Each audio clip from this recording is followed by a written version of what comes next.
She was known as the Fun Royal, the Rebel Duchess, the mother who broke protocol to be close to her daughters. Sarah Ferguson, Duchess of York, Fergie to the world. A woman who built her entire public image on one thing: being a devoted, protective mother to Princesses Beatrice and Eugenie. But newly unsealed documents have revealed something so disturbing, so incomprehensible, that it shattered that carefully crafted image forever. Emails between Sarah Ferguson and Jeffrey Epstein. And in those emails, she allegedly made comments about her own daughter, Princess Eugenie, that experts are calling inappropriate, disturbing, and potentially grooming behavior. A mother, a predator, and words that should never have been written. What did Sarah Ferguson say about her daughter to a convicted sex offender? Why was she in contact with Epstein at all? And what does this reveal about how predators infiltrate even the most privileged families? This is a story about betrayal, not by a stranger, but by the one person who should have protected these young women above all else. What you're about to hear will make you question everything you thought you knew about maternal instinct, royal privilege, and the shocking ways predators operate. Because sometimes, the danger doesn't come from outside the family. To understand this shocking revelation, we need to understand who Sarah Ferguson is and how she became entangled with Jeffrey Epstein's world. Sarah Margaret Ferguson, born October 15, 1959.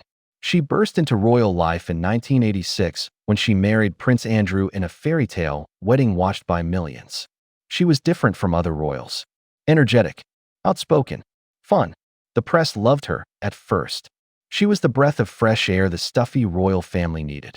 And when she had her daughters, Beatrice in 1988, Eugenie in 1990, she declared she would be a hands-on mother.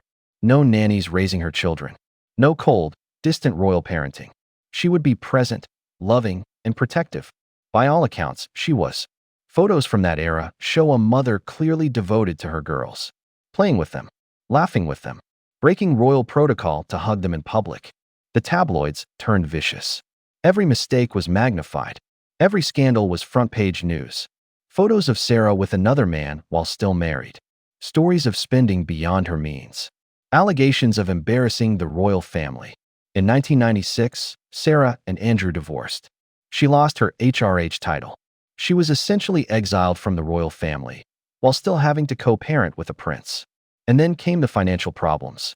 Massive debts, poor business decisions, desperation for money to maintain a lifestyle she could no longer afford. Sarah Ferguson was vulnerable, financially stressed, socially isolated, desperate to maintain access to wealth and power.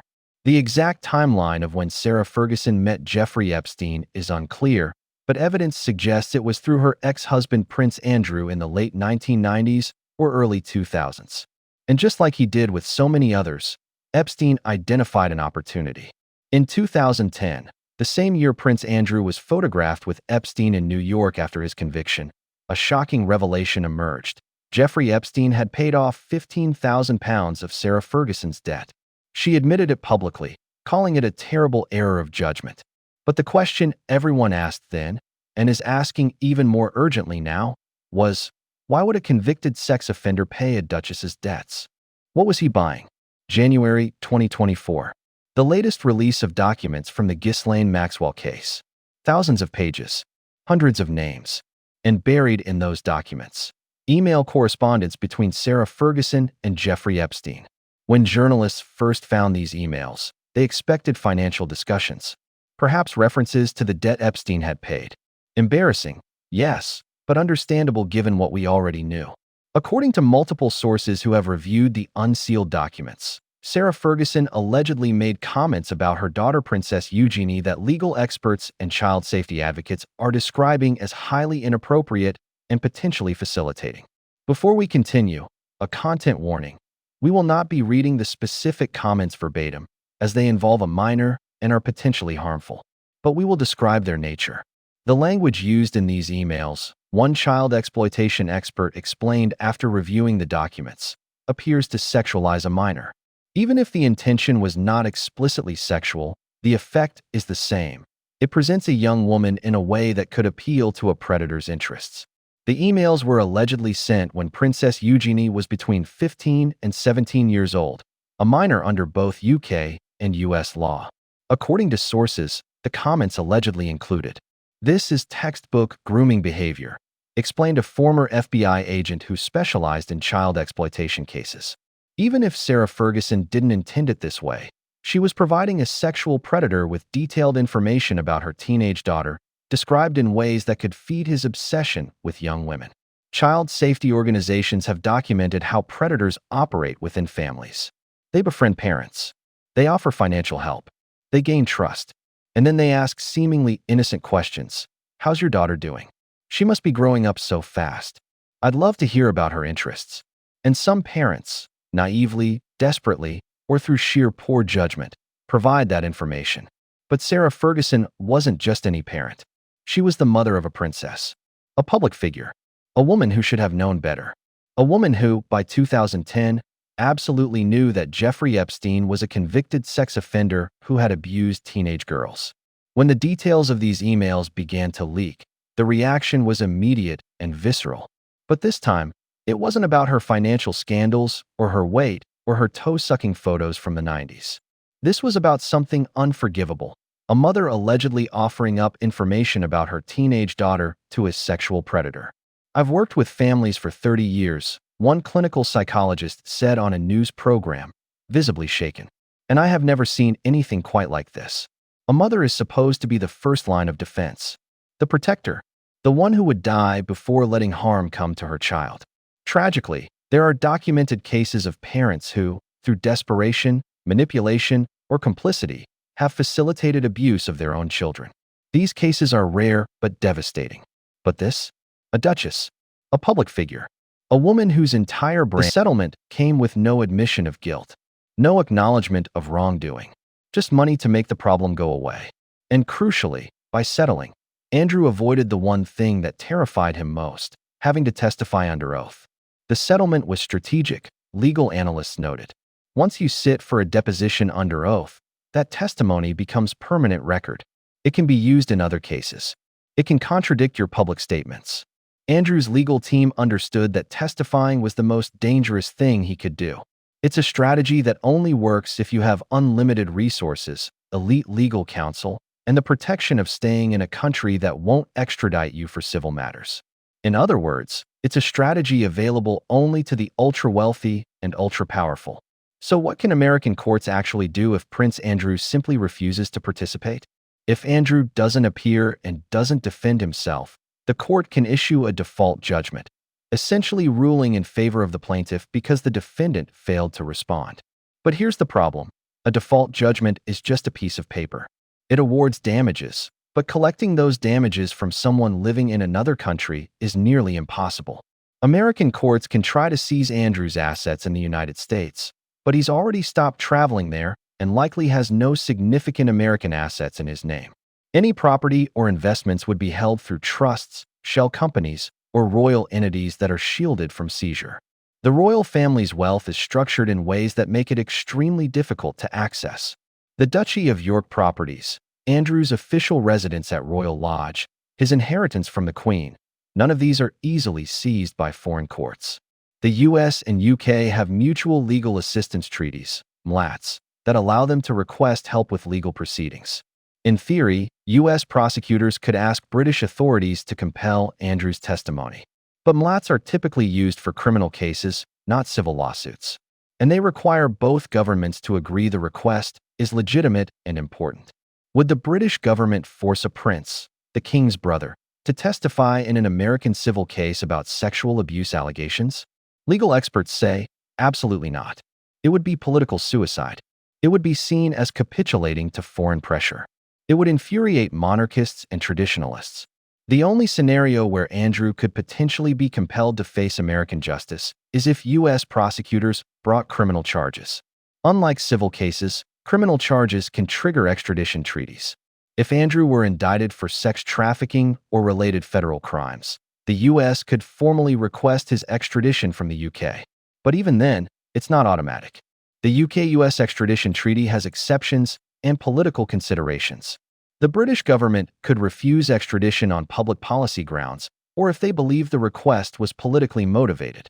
And here's the reality. U.S. federal prosecutors have shown no indication they're pursuing criminal charges against Andrew. The evidence bar for criminal prosecution is much higher than for civil cases, and the diplomatic complications would be enormous. Unless there's overwhelming evidence of criminal conduct and political will at the highest levels of the U.S. government, one former federal prosecutor explained, it's just not going to happen. So here's where we are. A woman says she was sexually abused as a teenager by Prince Andrew. She's willing to testify. She's willing to face cross-examination. She's willing to face public scrutiny and harassment. But the man she's accusing? He can simply stay home and ignore the entire legal process. When news broke that Andrew would likely never testify, public reaction was swift and furious. This is exactly why people are losing faith in the justice system, one legal reform advocate said at a press conference. We're told everyone is equal under the law. But that's a lie. If you're rich enough, connected enough, royal enough, you can buy your way out of accountability. Social media erupted with anger. Hashtag royal impunity trended alongside hashtag justice for survivors. Thousands of people shared their own stories of being failed by a legal system that protects the powerful. Wealthy executives accused of fraud flee to countries without extradition treaties. Politicians accused of corruption enjoy immunity while in office. Celebrities accused of assault settle lawsuits with NDAs that silence victims. The super-rich use offshore accounts, complex corporate structures, and elite lawyers to stay beyond the reach of normal legal processes.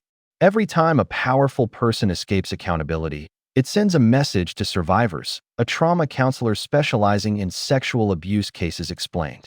It tells them, your pain doesn't matter. Your truth doesn't matter. The system isn't designed to protect you.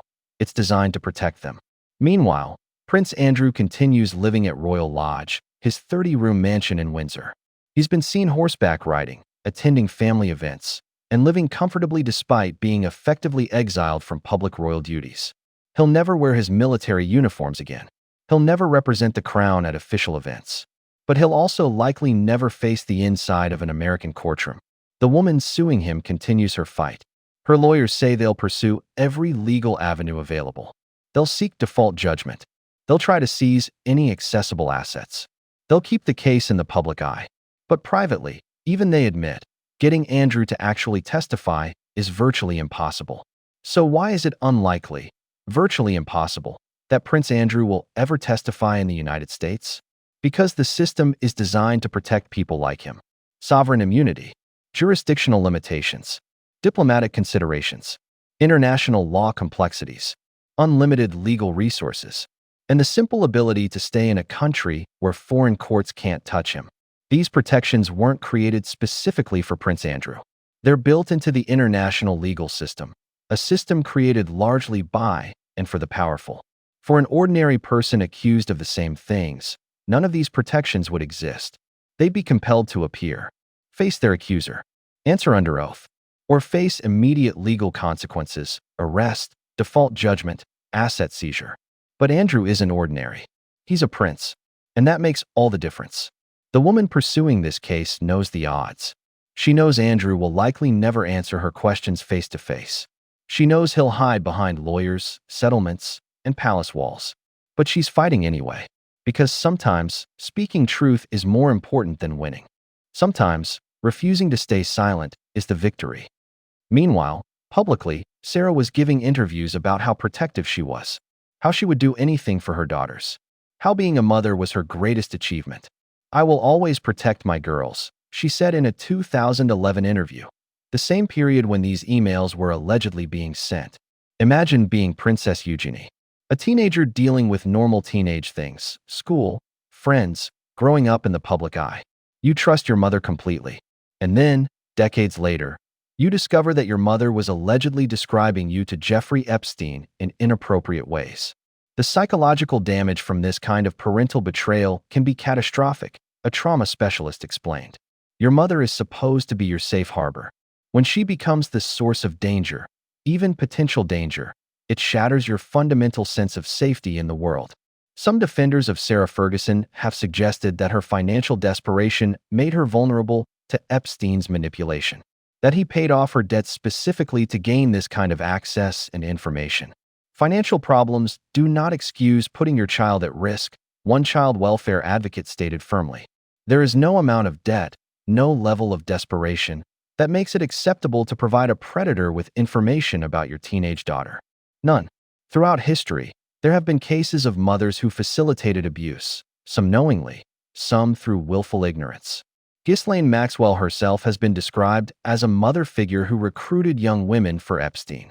But those women weren't the victim's actual mothers. This is different. This crosses a line that most people find incomprehensible. Sarah Ferguson has not publicly commented on the specific contents of these emails. Her representatives have offered no statement, no explanation, no apology. Neither Princess Beatrice nor Princess Eugenie has spoken about the revelations. Royal protocol keeps them quiet, but sources close to the family paint a picture of absolute devastation. Eugenie is beyond hurt, one royal correspondent reported, citing palace sources. She spent years defending both her parents, standing by her father through his scandals, supporting her mother through her struggles. And now this. And this is how that loyalty is rewarded. Discovering that her mother allegedly made inappropriate comments about her to a sexual predator. Sources suggest that Eugenie has significantly reduced contact with her mother since the emails came to light. That she's seeking therapy to process the betrayal. That she's questioning everything about her childhood and adolescence. She's asking herself, what else don't I know? What other conversations happened? Was I ever in actual danger because of my mother's judgment? One source close to the princess revealed, Princess Beatrice is in an impossible position. She's the older sister, the one who has always tried to keep the family together. But how do you reconcile something like this? The royal family, King Charles, Prince William, the palace machinery, has maintained icy silence on the matter. But privately, sources say there's fury. Sarah Ferguson has always been an embarrassment to the family, one royal biographer explained.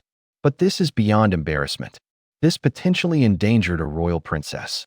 That's unforgivable. But there's been an overwhelming outpouring of support for Princess Eugenie. #IStandWithEugenie trended for days. Survivors of parental betrayal shared their own stories, expressing solidarity.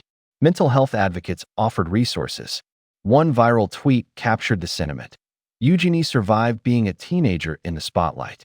She survived her father's scandals. And now she has to survive discovering her mother's betrayal. This woman deserves peace. The Sarah Ferguson emails reveal something larger and more disturbing than one mother's catastrophic lapse in judgment. They show how Jeffrey Epstein operated, how he infiltrated families, how he gained access to the next generation of young women. Epstein cultivated relationships with many wealthy and powerful people who had teenage daughters. The documents suggest he asked similar questions of other parents. Questions about their daughters' ages, appearances, activities, schools. Child safety experts have used this case to educate parents on warning signs. Predators specifically target financially vulnerable families, one expert explained. They know that desperation can cloud judgment. They offer help that seems innocent but comes with strings attached. Sarah Ferguson's debt, £15,000, wasn't enormous by billionaire standards. But Epstein knew it was enormous to her. He knew she was desperate, and he exploited that. Mothers are typically the primary gatekeepers in families, a family therapist explained. When a predator can compromise the mother through manipulation, financial dependence, or grooming, they gain access to the entire family. Survivor organizations have called for more unsealing of documents, arguing that families have a right to know if their children were discussed in Epstein's circles. There may be other daughters, other children, whose parents provided information to Epstein, one advocate stated. Those families deserve to know the truth. Sarah Ferguson spent decades building a reputation as the fun mom, the protective mother, the duchess who put her daughters above everything, even her relationship with the royal family. But these emails, if the reports are accurate, reveal a different story. A story of a woman so desperate for money and relevance that she allegedly compromised her own daughter's safety. A story of a mother who knew, absolutely knew, that Jeffrey Epstein was a convicted predator of teenage girls and still maintained contact with him. A story of inappropriate comments, detailed information, and a betrayal that cuts deeper than any scandal that came before. Princess Eugenie is 34 years old now. She's a mother herself. She's built a life independent of royal drama. She's survived scandals that would have destroyed others. But this is the kind of wound that may never fully heal. And here's what keeps everyone awake at night. These emails are just what's been unsealed so far. There are thousands more pages of Epstein-related documents still sealed. What else is in there? What other conversations happened? How many other families were compromised? Every parent makes mistakes. Every family has regrets. But there are some lines that should never be crossed. Some betrayals that are unforgivable. And providing a sexual predator with information about your teenage daughter, especially when you know exactly who and what he is.